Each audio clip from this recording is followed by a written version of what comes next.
자, 여러분 안녕하세요. 자, 벌써 11월이네요. 자, 우리가 11월에 이제 또 가을도 깊어가고 한 해가 끝나가고 있지만 우리에겐 이제 좀 나머지 기말고사가 떡하니 기다리고 있다, 그죠? 11월에는 열심히 공부하는 한 달이 되기를 바라봅니다. 자, 오늘 배울 내용은 러시아 혁명입니다. 러시아 혁명과 또 이제 우리 중국이나 인도나 또는 베트남이나 이런 곳들에서 어떻게 해서 이런 서양 열강들에게 대비해서 근대화 운동이나 또는 식민지를 극복하는 모습들을 보여왔는지에 대해서 배울 겁니다. 지난 시간은 1차 세계대전을 한번 정리를 했었습니다. 그죠?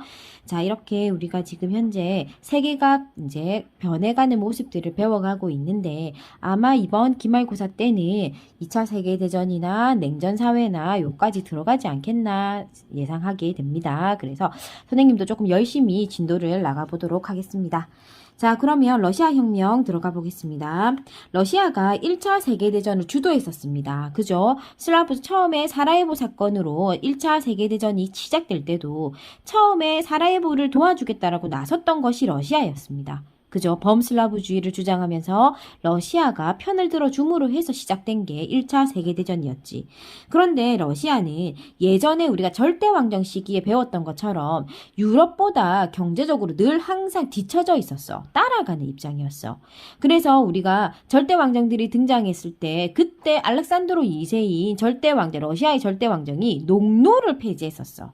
그러니까 중세시대에 있었던 농노를 근대까지도 끌고 왔던 것이 바로 러시아다. 그만큼 경제적으로 그렇게 부유하지 못했던 거야. 그러면서도 근대화가 계속해서 지연되고 성공하지 못했어. 자, 그래서 조금 사회적으로 굉장히 조금 국가의 덩치는 굉장히 컸지만 러시아는 땅덩어리가 굉장히 넓습니다. 국가의 덩치는 굉장히 크지만 경제적으로 발전도 미흡하고 그 다음 정치적인 개혁도 미흡했기 때문에 경제적으로 어려움을 겪고 있었던 거지. 자, 그렇게 해서 1차 세계대전에까지 이제 뛰어들게 되고 많은 전쟁에 계속해서 뛰어들게 되었어. 전쟁으로 인해서 계속해서 생활이 어려워졌던 거지. 자, 그러자 노동자들이 이렇게는 못 살겠다. 나 밥 좀 먹고 살게 해줘 하고 시위를 벌였는데 그것을 국가에서 이제 전쟁을 계속 하던 중이었기 때문에 국가도 좀 예민했던 건가 봐. 그래서 군대를 동원해서 자국의 국민들을 죽여버렸어. 많은 게 무력으로 진압해버렸어.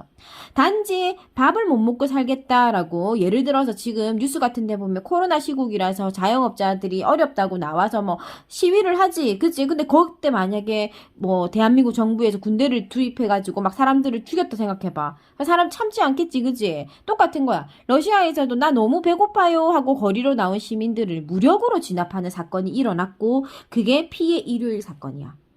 자, 그래서 자, 지금 많은 사상자가 발생했고 성과 없이 어떤 개혁들도 자, 지금 보면 뭐 니콜라이 2세가 뭐 자유를 보장해주고 의회를 설치하겠다라고 약속은 했지만 개혁이 제대로 이루어지지 않았어.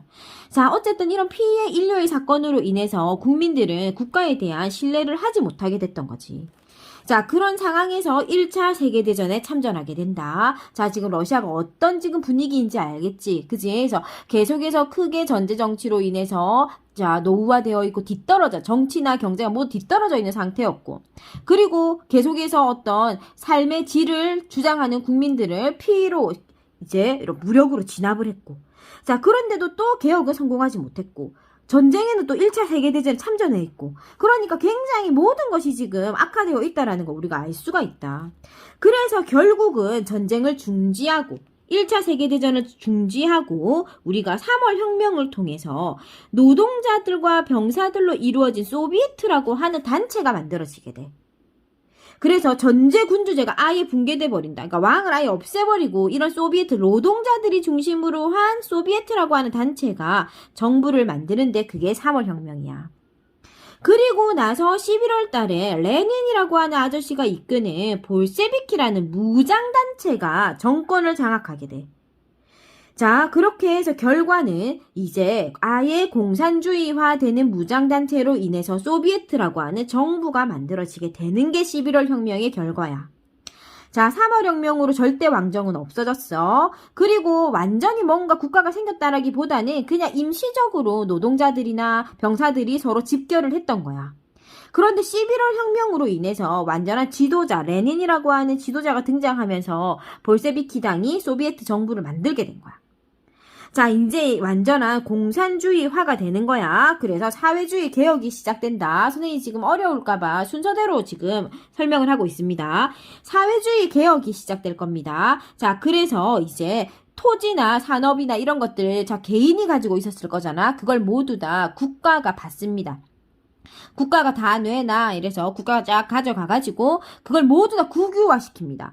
공산주의라는 것은 여러분 국가가 모든 재산의 소유는 국가입니다. 그리고 국민들은 국가로부터 출근을 해서 함께 일하고 함께 나누는 게 공산주의의 핵심 이론입니다.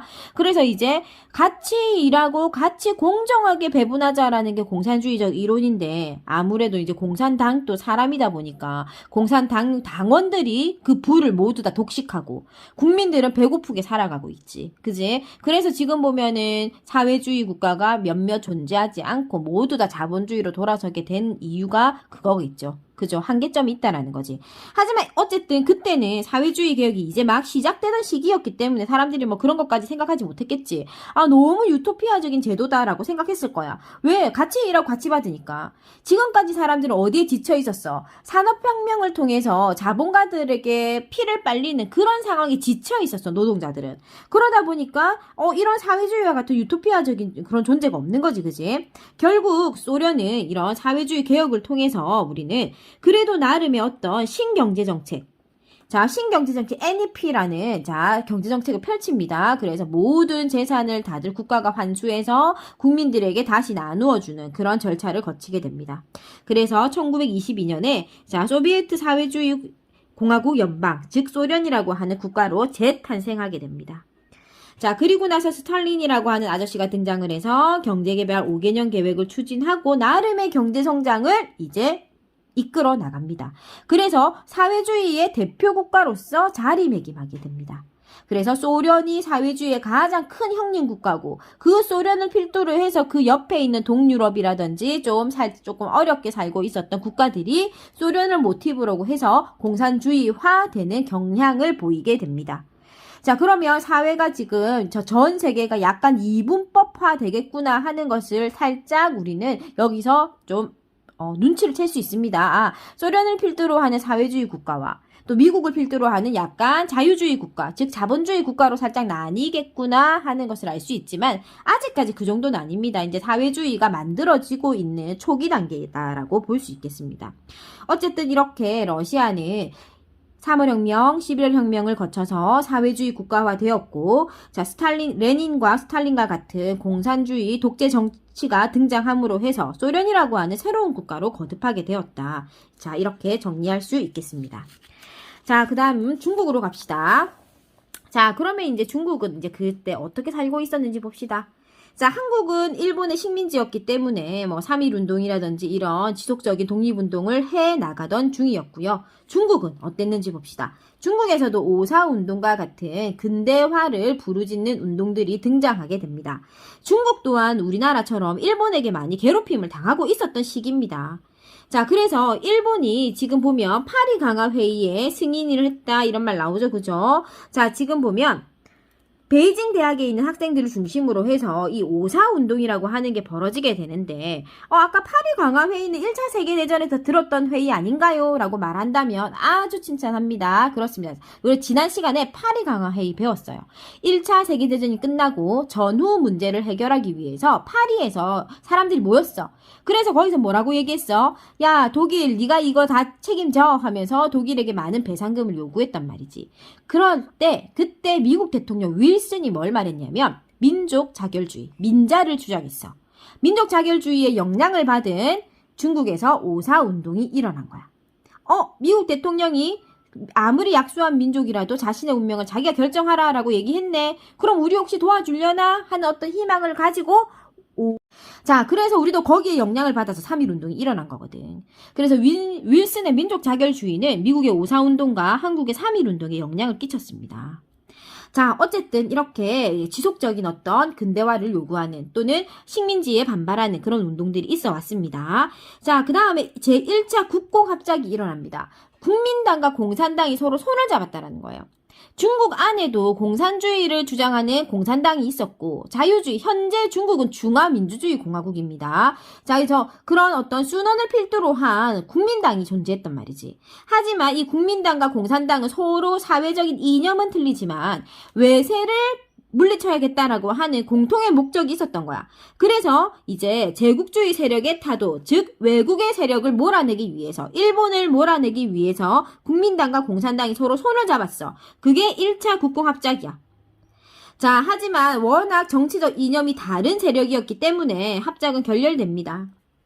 자, 그리고 나서 장제스가 이끄는 공산당이 중국을 통일하게 되고 마오쩌둥이 이끄는 공산당으로 인해서 이제 우리는 조금 더 공산당이 진화하는 모습을 보게 됩니다. 자, 그리고 이제 2차 국공합작이 일어나고, 자, 국민당과 공산당은 일본에게 항전하기 위해서 1차, 2차에 합쳐서 서로 연합을 해서 제국주의 세력에 맞서려고 노력했구나 하는 것을 알 수 있는 거지. 자, 그러면 뭐 길게 구구정절 말했지만 짧게 간단하게 요약하면 뭐야? 중국에서도 일본에게 대항하기 위해서 오사운동, 1차 국공합작, 2차 국공합작이 있었구나. 국민당과 공산당이 이념은 다르지만 일본을 맞서기 위해서 서로 힘을 합쳤구나. 이렇게 간단하게 정리할 수 있겠습니다. 자, 인도로 갑시다. 인도는 더 간단하다. 인도는 간디하고 네루만 기억하면 된다. 자, 간디 아저씨 우리가 사진에서 한번 보고 갈까? 자, 여기 아저씨 계시지, 그제? 자, 이 간디가 뭐라고 말했어? 비폭력 불복종. 자, 복종하지도 않고 폭력을 행사하지도 말자라고 주장을 했어. 자, 하지만 간디의 제자였던 네루는 아니야, 우리 무력으로 저항해야 된다라고 주장했었대. 거기까지만 기억하면 됩니다. 자, 그 다음에 자, 동남아시아에서는 어떤 일이 있었는지 봅시다. 자, 여기서부터는 사실 중요도가 좀 떨어집니다.